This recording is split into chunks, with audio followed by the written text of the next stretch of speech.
Just found this tee on the ground that says red. No way. That's got to be a sign. That is incredible. I think I'll pocket that. The idea of red is to play with conviction, to play with real confidence and just with the best that you have on that day. You know, not every shot's going to be perfect. Not every hole is going to be perfect. And you're going to have good days and bad days. But if you can get yourself into the red state of mind where you're laser focused, really backing yourself, I think that's a pretty good place to play golf from.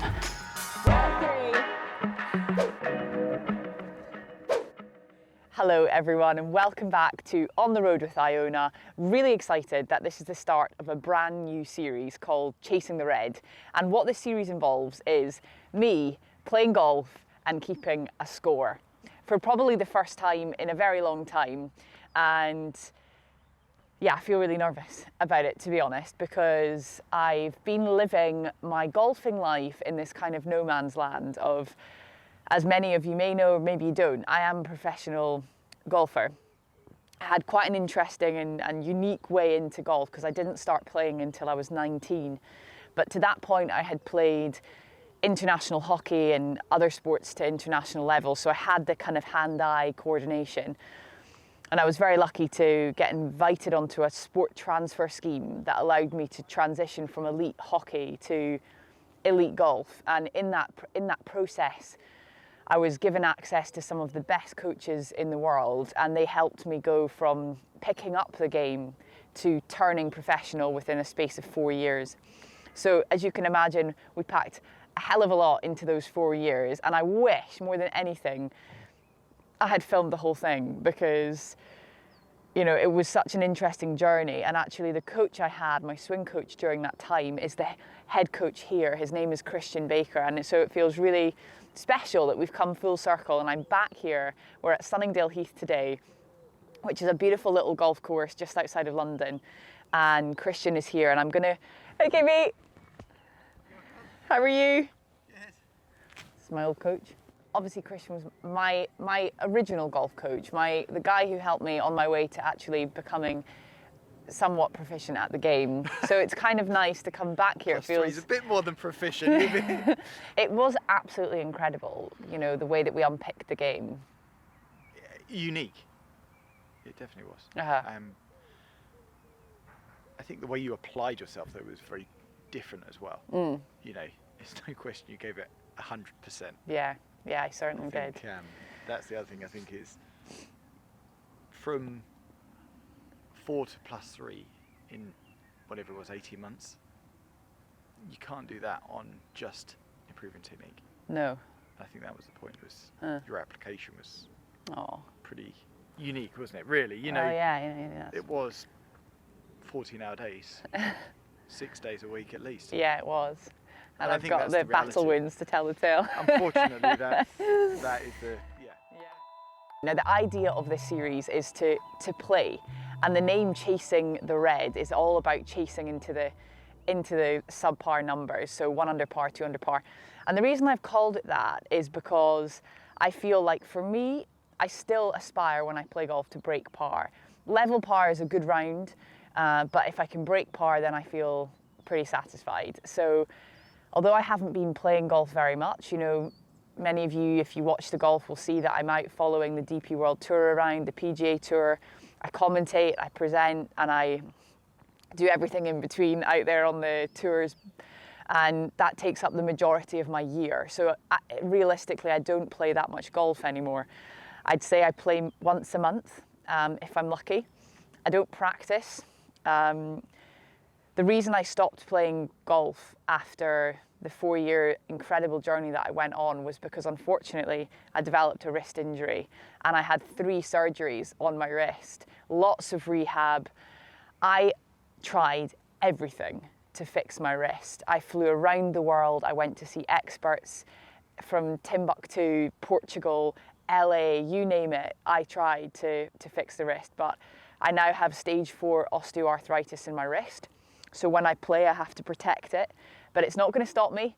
And anyone out there that's also playing golf with whether it's an injury or a niggle or something like that, I hope that you can also find a way to still enjoy your golf like I can, despite the fact you might not feel it's perfect the way that you'd like it. So it's not perfect for me, but I could certainly give it my best shot.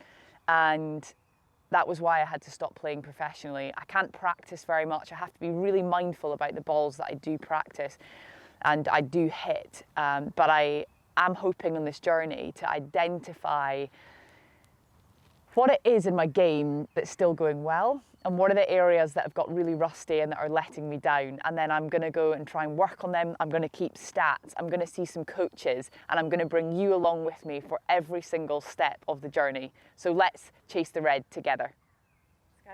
Let's go. Are you ready? Are you ready? I'm absolutely not ready. Okay, so listen, this is a really interesting place to start because it's a par 58 off the men's tees. I'm going to play off the men's tees, which is the whites, the tips. There's a lot of par threes, which means that I've heard from Warren, who's the current general manager here, if you have a really, really good day here, then a couple under par is a great score because a lot of the holes are par threes. This is really going to test me. Listen, whatever happens today, we're going to have a great time. I feel really happy that I'm back in the scoring zone, and I hope that you'll be patient with me on this journey. Yeah, I'm really looking forward to it. Let's go.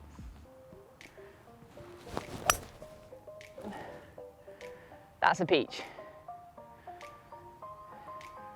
That is right down the flagstick. Whew, let's go. Hello. One green in regulation. That's 199 yards. It plays slightly downhill once you get to the top here. With a 5 wood, I mean, if that's not beginner's luck, I don't know what is. That's unbelievable. Pin high, I've got a little putt for birdie, and I think this is the sort of course where if you have a sniff at birdie, you've got to grab it, because I don't think there's going to be loads of opportunities. So I reckon this is pretty straight, to be honest. Maybe right of centre.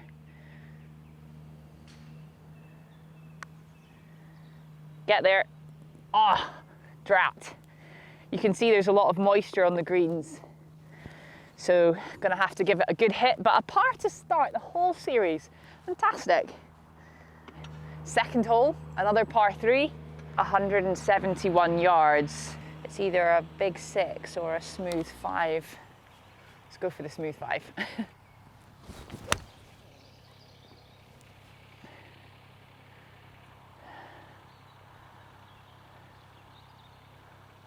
Okay, it's on the green. Hold on, hold on. That's all right. Another putt for birdie. A long putt for birdie coming up. Any golfer knows out there that we all get obsessed with our golf swings. And I've fallen into the trap at times in my career where I've just been so critical of the way I swing the club. I couldn't watch it. I couldn't see it on a camera. And I remember when I first started working for Golfing World, which was the first media outlet that I worked for, they asked me to do some stuff on camera, and I just simply couldn't do it. I was so critical, so conscious of, oh, this thing will look ugly in my swing, and don't film it from this angle because it doesn't look good. And it's amazing how I'm grateful that over time I've relaxed. I still criticize my swing. If I see my swing online, I'll think, oh, Iona, your posture was sloppy, or you dropped the club too much on the inside, club face was shut. I'll always find something to criticize it. But I'm really trying to just be kinder to myself. I hope you guys are too. Because at the end of the day, it's not about the golf swing, it's about the golf shot. What's happened to the golf ball? That's the most important thing. And right now, my golf ball is just off the green, and I've got a putt for birdie. So while I, didn't feel that was the best swing I've ever made, I've given myself a good look at a birdie here and hopefully a convincing par. So that's what this is all about. So this is a huge swinging right to left putt, I think. Quite a lot of break on this.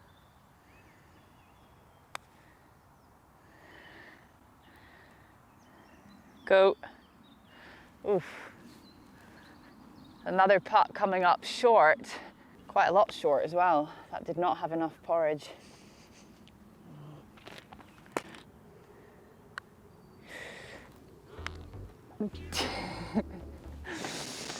Oh dear, one slips me by. Hopefully just one. Just one. Okay, 1 over par with a 3-putt.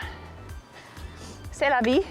This course starts with 3 par 3s. Parred the first, bogeyed the second. Now I've got a 170 yard down the hill, par 3. It's another 5-iron, just another smooth one.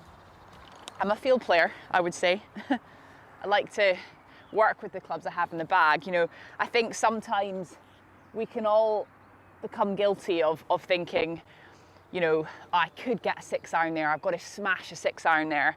When we don't have to make the game harder for ourselves. The technology has been developed to make it easier. So don't be ashamed to hit a 5-iron and hit the club that you need to hit. If you need to hit a hybrid, or if you needed to hit a driver here, it's totally fine.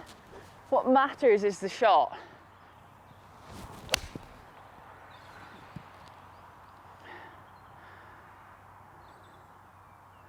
Okay, caught that a wee bit heavy, but it's on the green.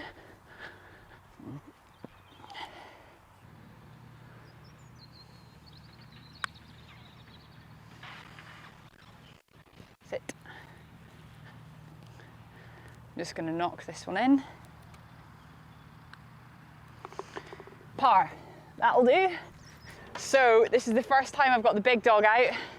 I'm still playing with the Titleist TSR3, which is an inch shorter than a standard driver, because my habit was getting the club head stuck on the inside, and I found that with something a little bit shorter and a little bit lighter, I could get the club head out and working through the ball a little bit better. So let's put it to the test. First drive of the day. 4 bunkers down there. Keep them left of them. That flag over on the right. Oh yes. Bloody love this club. Whew. That'll do nicely. You know, I've had this complicated relationship with golf. I mean, is any relationship with golf straightforward? I don't think so. But, you know, I gave my heart and soul to it. It broke my heart, my ultimate heartbreak.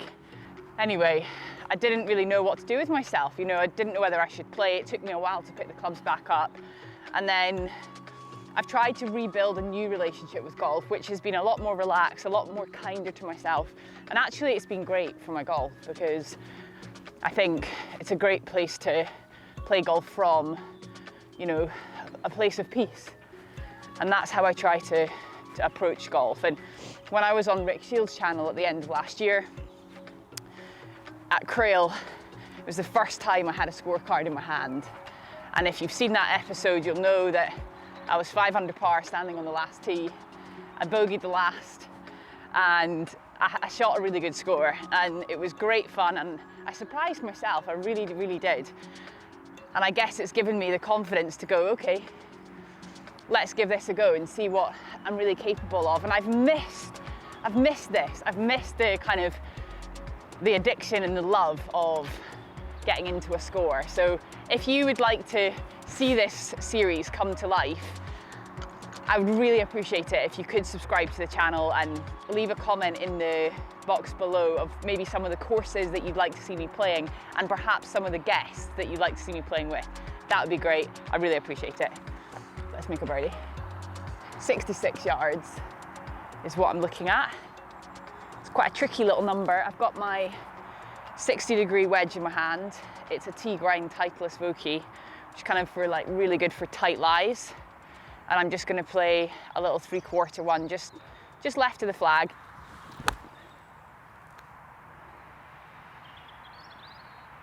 Hop on. Chippy Queen.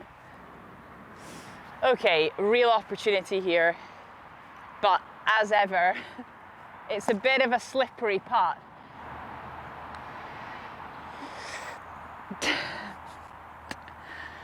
Just went right from the off. Okay, that's a par. 152 yards. It's a 6-iron.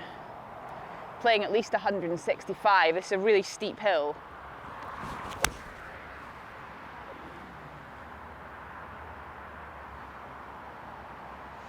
Pretty happy with that. Really happy with that, actually.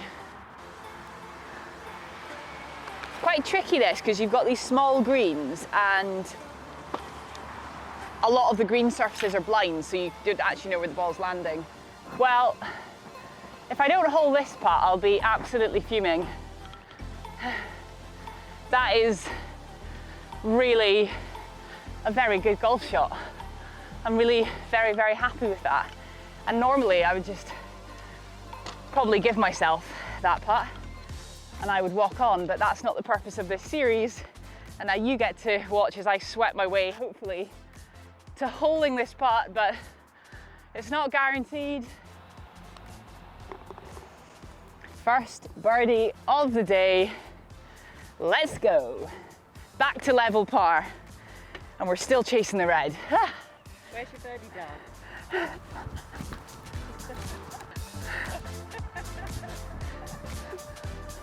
199, playing 197. I mean, that 5-wood worked brilliantly off the first tee, so. Okay, that's gone a little bit left. Pin high, just a little bit left of the green. And there's so many different ways you could play a shot like this. I mean, the simplest way is a kind of low shot, little chip and run. Sit. Right, back up the hill, and there is a little bit of break in this. Left of centre, I think. Okay, it's the 7th hole, it's 232 yards, and it's still a par 3. Really, really tough. I'm gonna hit a 3-wood. Nice, smooth, stocky 3-wood.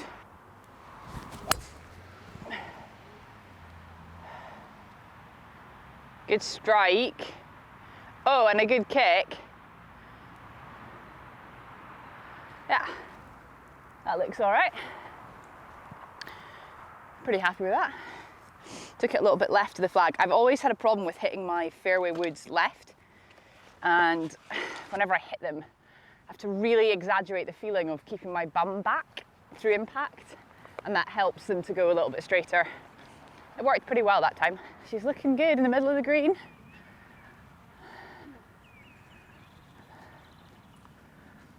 Quite a lot of sand on these greens, which is an excuse that I'm going to lean on.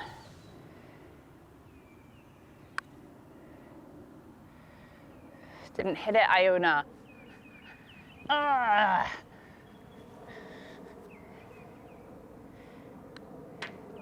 Okay.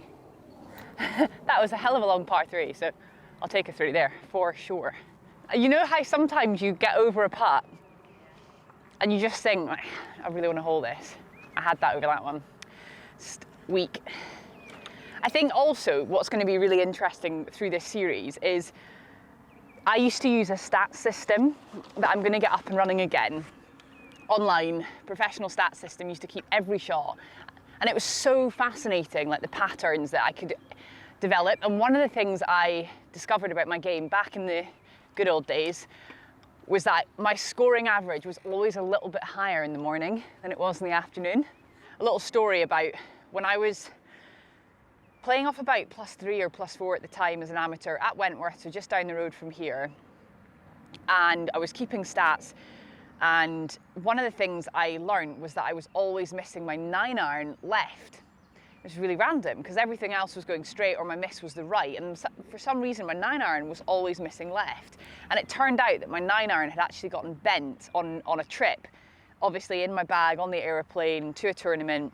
And the lie angle, which is how the club sits on the ground, had been bent. And that's why my 9-iron was always missing left. And if I hadn't been keeping stats, that's an example of just the detail you never really pick up on, and it can be really helpful.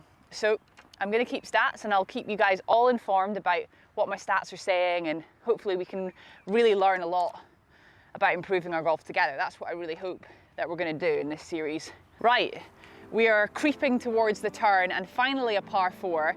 This is 280 yards up the hill. So it's a short par 4. I get to hit the driver again, which is great.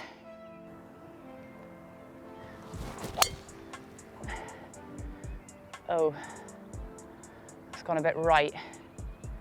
Oh dear. All right, let's see where it's gone. Right, I've left myself a little flick on here. I'm gonna, well, it's more than a little flick, it's 60 yards. Sit.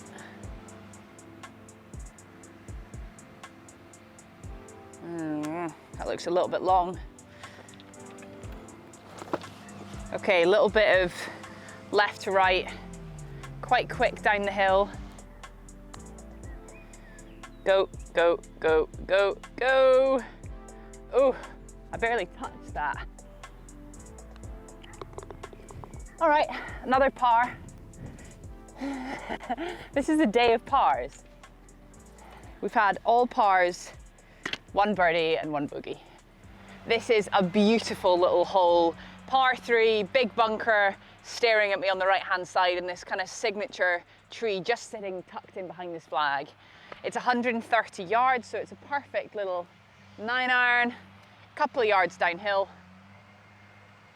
Green flag, let's go. Oh, loving that. Get in the hole. Ho, ho, ho. Right down the flag, a couple of yards past it, but I'm getting a little bit looser. I've got a bit of a sore back right now. I need to go and see a physio. I'm doing too much cycling on cobbled streets and my back is really stiff. But again, this is all the nature of golf, all the little aches and pains. We are all in this together, trying to chase the red. Well, this is incredible. It's a really quirky little golf course, this. And as I said, it's the first time I've played it, Sunningdale Heath. And this is just, I mean, this is a mouse's eye patch, this green. It's tiny. So to have found the putting surface is an achievement. Oh, look at this. This is my baby, my Scotty Cameron Terillium. This was made for me on the Japanese tour truck. And it's just a sexy beast, basically. And I'm obsessed with it. And I putt pretty well with it. My putting just improved dramatically when I started using this putter. I think just because it has such a beautiful balance to it. Right now, the feeling I have when I'm putting is exiting the putter left. Obviously, that's not what I'm actually doing, but that helps me to feel like I'm completing the stroke. This is going to break so much.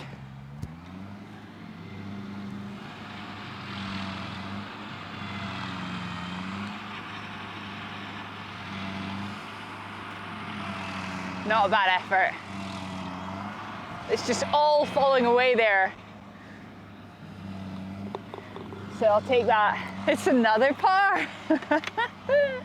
Okay, the 10th hole, it's a par 3, 170 yards, but it's playing into the wind a little bit and it's also up the hill, so it's playing more like 176, 77 yards, I'd say, so it's a full 5-iron for me. It's coming back a wee bit. That'll play. Whew. Little test on the short game here. Came up a little bit shy at this par 3, didn't quite catch all of it.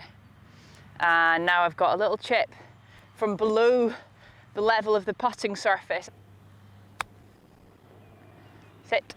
Yeah. I was really happy with the way I played that, but it was just a little bit heavy-handed. These are the ones that really make you think. A few years of just giving these to myself. Nice. Okay, I don't think I've ever played a golf course like this. There's so many long, tough par 3s. I understand now why, if you have a really good day, then you're 2-3 under par. I wonder what the course record is around this golf course. If you just look down here, there's a lady, she's come out, it's quite early in the morning, it's not long after 8 o'clock, and she's got her little sausage dog with her, and she's playing golf with her sausage dog. It just like makes me feel so happy. And at some point in this series, I will bring the labs out. We'll get the girls out, my Labradors. Hello, sausage. This lady, she's literally living the dream. Out of a beautiful morning with her dog on the golf course. She's playing 3 balls, she's practicing her golf. That is heaven on earth. 250 yards down the hill, I'm gonna have a crack at the green. Hold your line. Bunker. Drat. Oh, it's such a narrow gap. I mean, I didn't fully commit through that. Disappointing. Right, pin high in the bunker, just like I saw happened off the tee, and quite tricky because there's a lot of sand in here, and this is my first bunker shot of the day, so I don't really have a feel for these bunkers. When I feel nervous when I go into bunkers, I'm always going to try and take a wee bit more sand.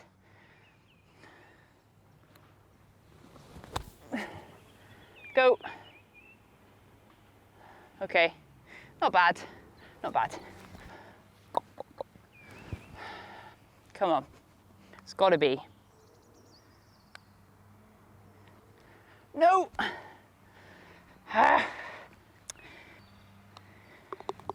Okay, what a wasted opportunity. So I've just realised that the 11th was in fact a par 3. I thought because it was 250 that it was a par 4, but no, another really tough par 3. So I made a bogey there. So I'm back to 1 over par, which is a bit disappointing. And now I've got a monstrous par 3. It's currently telling me it's 222 yards up the hill. 223 yards. It's absolutely enormous. And it plays all the way uphill. Just a note to say that they are doing a lot of work at Sunningdale Heath, as you can probably tell. They're cutting down a lot of trees to kind of enhance it for the future. So there's a lot of action going on here. But it's a wonderful part of the world to play golf, regardless of that.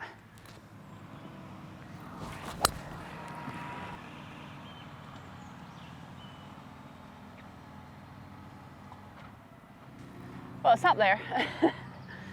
42 yards. Okay, 60 degree. Little nudge.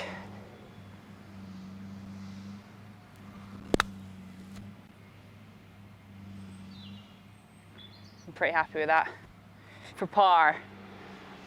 What a tough par 3, and I've not holed much all day. Sometimes it's the putts for par that matter the most. Yes! Yes! What a 3! God, that feels like an eagle. Okay, the dream is still alive. The dream is still alive. So we called the series Chasing the Red because it's all about getting into the red numbers. Right now we're not in the red numbers, but we're trying, we're still trying. And I think a while ago, I spoke about my red head cover on my putter, which I have because there's something about the colour red which makes me feel like reminds me to have a bit more conviction and a bit more mean it in my game and in my presence on the golf course. And so it's another good connotation with the word red, and that's why I have a bit of red in some of the head covers in my bag. I also like that TSR has a little red R there as well. So onwards we go. The last par 4 of the day, so I'm going to try and make the most of it, but it's nearly 260 yards up the hill, into the wind a little bit. I've got to hit a big old fade around this corner, which isn't my stock shot, so I'm actually going to just cut the edge of these trees a little bit. It's got the shape. Okay. I don't know if that's reached the green, but I'm pretty happy with that, to be honest. I'm actually landing this into a little bit of an upslope, which helps, very, very much helps. Flying okay here. Sit. Oh, really difficult to control that shot. All right, give myself another chance though.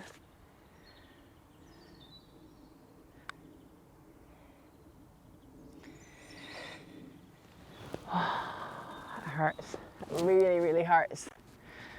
I just can't find the bottom of the cup today. Par 3, shock. 152 yards, stock, full 7-iron.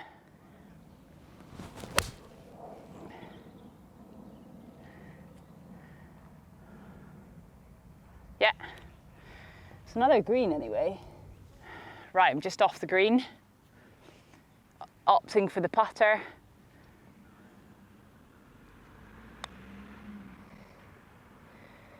Hold your line. Oh! Thought I had that. I thought I had that, but I'm getting, finally, just as I'm getting towards the end of my round, getting the pace of these greens. So we've got 81 yards, off a little mat this time, which is fun. You can get a bit of spin off these mats. And I've got my 52 in my hand. Just a smooth one of these. Right over the bunker. This is a prickly pin.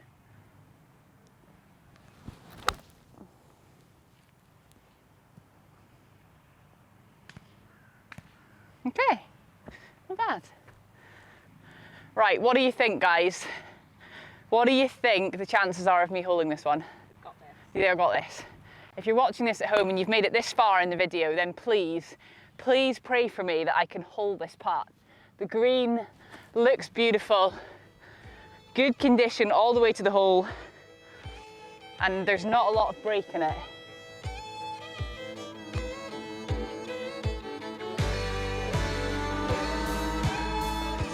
Okay, finally a putt, and that gets us back to level par, which means we still have a chance of breaking into the red. Well, we still had a chance, but we are running out of holes because now we're heading into the real final stretch. Right, so I think I thought that last par 4 was the final par 4, and I've been presented with another one. So this is a really good opportunity to get a good drive away. It's nearly 300 yards, so I'm just gonna try and get this down the middle, leave myself a wedge in.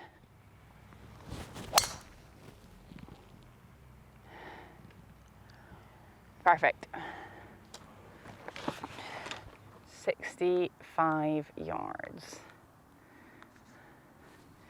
We have had a 66-yard shot already today, so I should really know the feeling of this one. It looks longer than that, but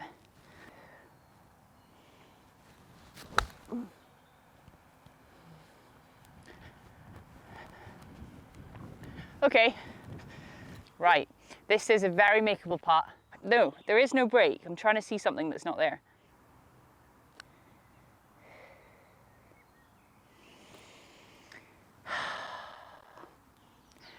It did break from right to left. Thought it was straight. 1, 2, 3, 4. Par. We are level par with 2 holes to play. 136 yards for this one, which is a beautiful little smooth 9-iron.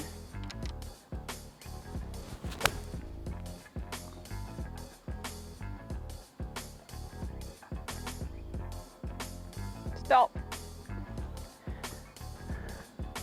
It's gone on a wee bit. Just found this tee on the ground that says red. No way. That's got to be a sign. That is incredible. Whoever this belongs to, Sunningdale Heath, thank you. That's given me some inspiration to get something like this made up. It is spooky, isn't it? I'm just off the green with the putter. Break.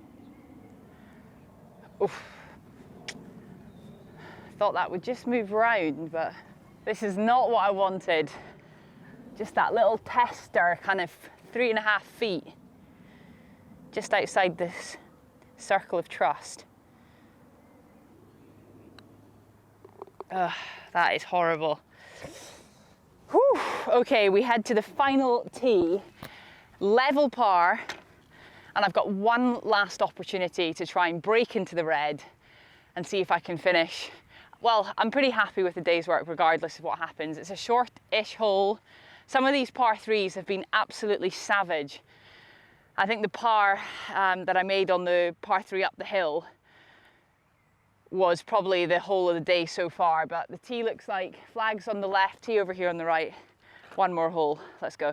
This is my last chance. 148 yards, flags way over on the left-hand side. I've got an 8 iron. Okay, and I've got to go straight at it. I mean, my putting's not going to hold up, so.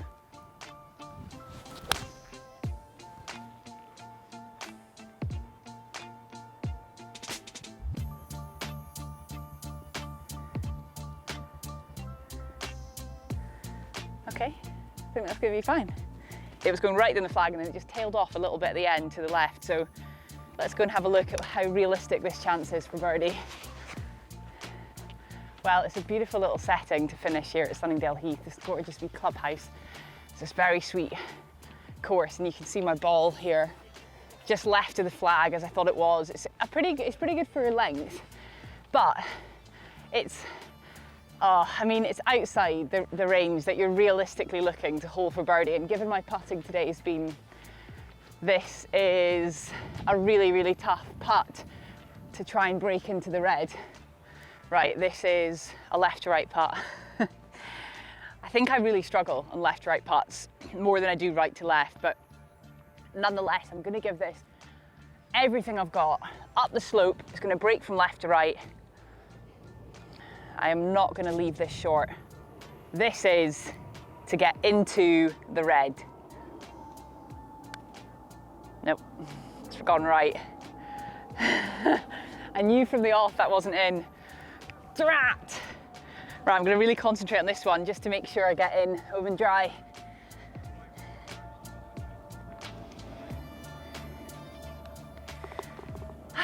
Well, that's it. The first ever round of chasing the red at Sunningdale Heath, and I can't believe I've shot level par. So it's not in the red, it's in the neutral ground, which, listen, I can't complain at that. It's a really interesting, quirky golf course. Really tough, actually. These long par threes show up your ball striking and your long game pretty quickly. So I'm actually really happy with a level par round, and I really appreciate if you've made it to this far in the video for watching. Please leave some comments in the box below. Let us know where you'd like us to play, who you'd like us to play with, and what you think of this new series, Chasing the Red. Thanks so much, guys.